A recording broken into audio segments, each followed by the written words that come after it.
ഇവനോട് ചെയ്യാൻ പറയും കൊച്ചിന്. അവനൊന്നും ചെയ്യില്ല സാറേ. അവന്റെ പെങ്ങളെന്ന് പറഞ്ഞ ജീവന സാർ. എന്തെങ്കിലും ഒന്നും ചെയ്യാൻ. പാലപ്പൂക്കൾ പൂത്തുടങ്ങി. പക്ഷേ രാത്രി പുറത്തിറങ്ങാൻ രക്ഷികൾക്ക് വളരെ പേടിയാത്ര. സമർപ്പണം അളവില്ലാതെ പിച്ച് ചിന്തപ്പെടുന്ന പെൺജന്മങ്ങൾക്കല്ല, പകരം ഒരു പെൺകുട്ടി കത്തിത്തീരുന്നവരെ സഹതാപ വേഷം ഏറ്റുപാടി എനിക്കിതൊരിക്കലും സംഭവിക്കില്ല എന്ന് ആശ്വസിച്ചിരിക്കുന്ന എനിക്കും നിങ്ങൾക്കും. ഇവിടെ പാടിക്കാട്ടി. അയ്യോ അമ്മേ. അച്ഛാ പോയിട്ട് വരുമ്പോ ഒരു കോലുമുട്ടായി വാങ്ങിത്തരോ? എനക്കും എനക്കും. അച്ഛനെ പോലെ മക്കൾക്ക് അച്ഛൻ ചോക്ലേറ്റും കോലുമുട്ടായും ഒക്കെ വാങ്ങിത്തരാം. ആലുവട്ടമ്മ വരയ്ക്കൊന്ന് പോയിട്ട് വരട്ടെ. ചേട്ടാ, രണ്ടുപേരും ഇവിടെ നിൽക്കാണോ? പൊന്നു, അവ ഭക്ഷണം എത്തിച്ചിട്ടുണ്ട്. കഴിക്കണം, പഠിക്കണം, പിന്നെ ഏട്ടനോട് തുറക്കണം കേട്ടോ. അപ്പൊ ഏട്ടാ പോവാ.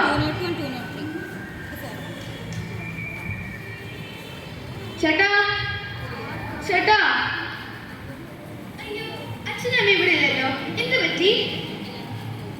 അറിയായിരുന്നു. എന്നാലും അങ്ങനെ സുന്ദരി കുട്ടിക്ക് അങ്ങനെ എന്താ കൊണ്ടെന്ന് കാണണ്ടേ?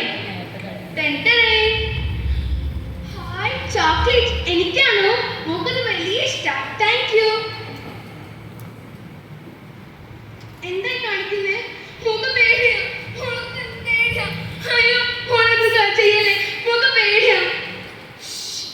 പേടിക്കല്ലേടാ, അങ്കിളല്ലേ. എനിക്ക് പേടിയാ. മോക്ക് വേദന.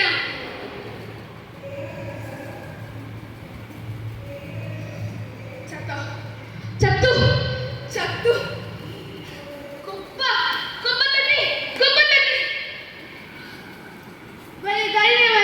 ദൃശ്യമാണ് ഇന്നലെ ഇവിടെ അന്വേഷിക്കുന്നത്. നമുക്ക് നാട്ടുകാരോടൊന്നും ചോദിക്കാം. എന്താ പറയാനാ, കണ്ണി കണ്ട് ബംഗാളികൾ ഇവിടെ വന്ന് താമസിച്ച ഇതല്ലേ നടക്കൂ. എന്താ ഈ പറഞ്ഞേ?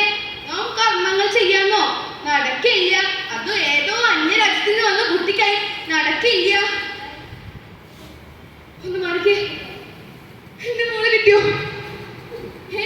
നമ്മളെ മോളെ കിട്ടിയോ? ചേട്ടാ, നമ്മളെ മോളെ കിട്ടി. ചേട്ടാ, നമ്മളെ മോളെ കിട്ടി. നമ്മളെ മോളെ കിട്ടി. പാവം, സ്കൂളിൽ നിന്ന് വന്നതാ. ഉറങ്ങ പൊതച്ച് കിടക്ക, യൂണിഫോം ഇട്ട്. ചേട്ടാ, എന്റെ മോളെ. നിങ്ങൾ പറയൂ, ആരാണ് അത്? കഥയിലെ പിതാവോ അതോ ഈ സമൂഹമോ? നിങ്ങൾ അതോ ആർക്കാണ് ബുദ്ധിമാറ്റം സംഭവിച്ചത്? കഥയിലെ സഹോദരനോ അതോ നമുക്കോ? നന്ദി.